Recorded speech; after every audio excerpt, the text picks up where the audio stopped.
The Dragonbone Chair. Let's talk about it. This book is so long. Way too long in my opinion. 916 pages for a book one. Okay. There are so many things I'm like, you can cut at least half of this and it'll be fine. But it was written in the 80s. Where things are very much, you write long fantasy books. If you don't like a quest fantasy, don't pick this up. If you struggle with Assassin's Quest by Robin Hobb, don't pick this up. Because this book is so much travelling. Just so much travelling. It's not even funny. I enjoyed myself. I did. I was surprised. This is kind of somebody who doesn't like Wheel of Time. And this gave me Wheel of Time vibes, but I liked it. Explain, I don't know why.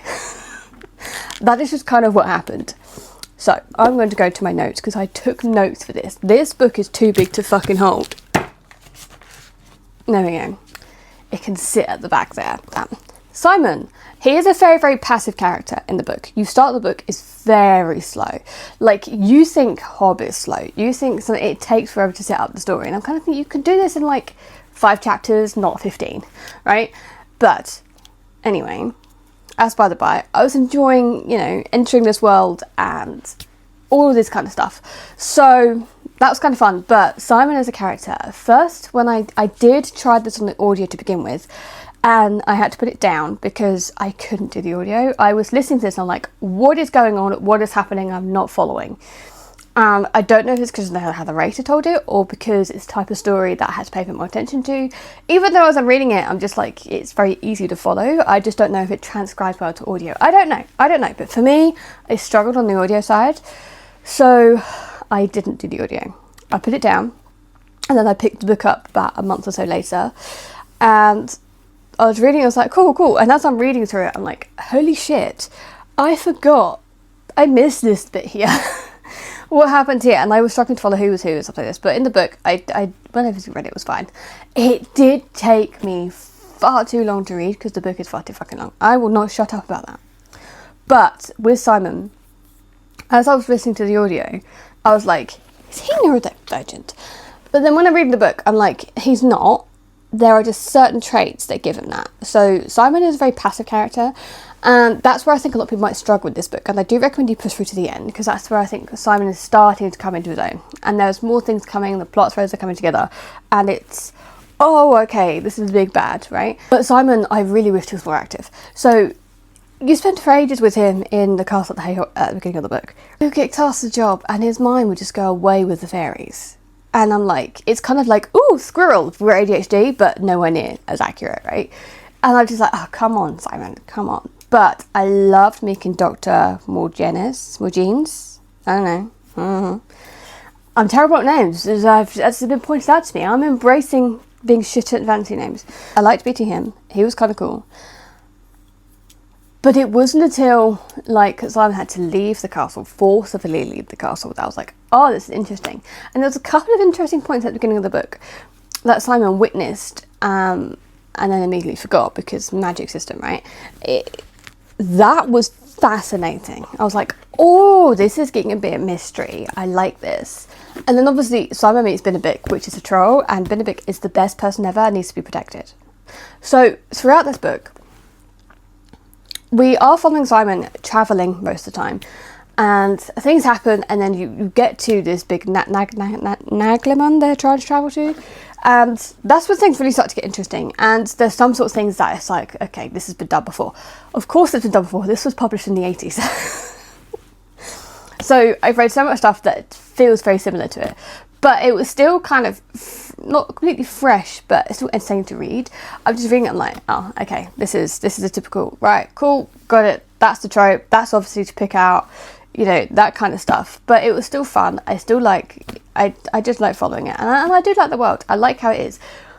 And then it's probably, you know, most of it is travelling. But then you get to, you know, they get to Nagleman. So that's the things really start happening. And that's when Simon started to piss me off. Because he's in the thick of it. And he's still complaining about how hard my life is. Dude, fucking get over it. Like, just get over it. I'm hoping in book 2, from what happens at the end of this book, Simon is really going to step up. But he is 15 and he's the main protagonist, and he is hard to get into in this book. That is probably going to be most people's struggles.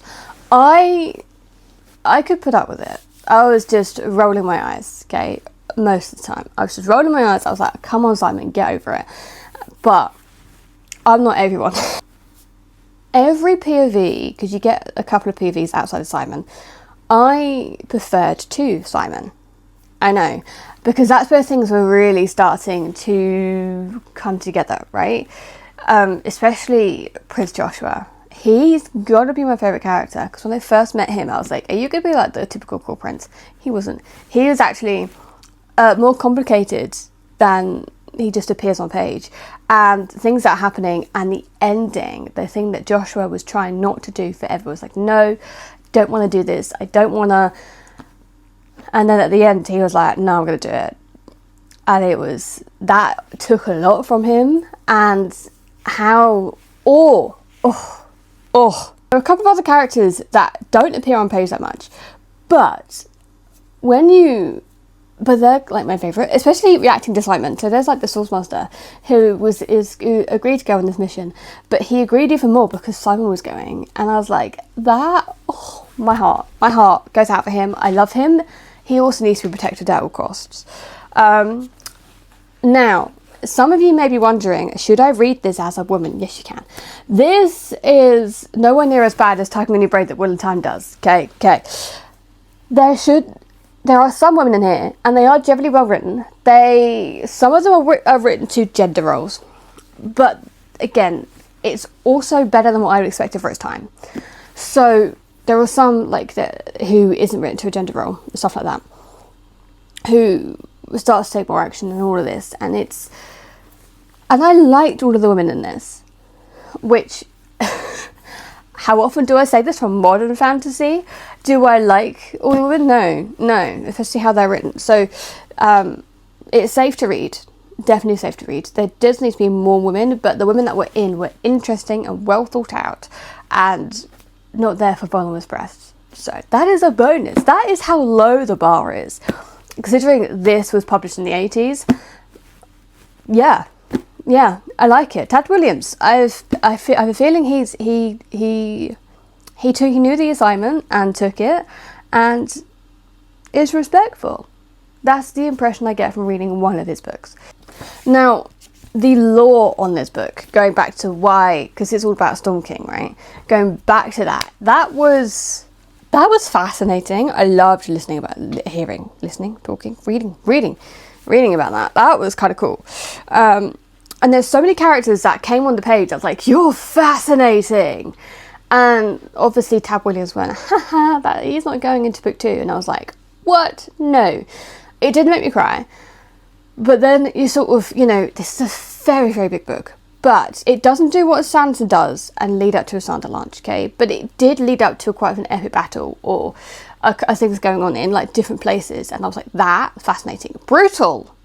In some cases, completely brutal, but I loved it. And that's where I started to enjoy Simon, and that's where I'm hoping when we get to book 2, Stone of Farewell, Simon is going to be a little bit more active in his role.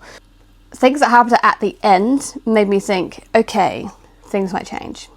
So, but do I recommend this book? Yes, but go in there with the caveat that it is going to take you fucking long to read. If you don't like spending a while on a book, skip it.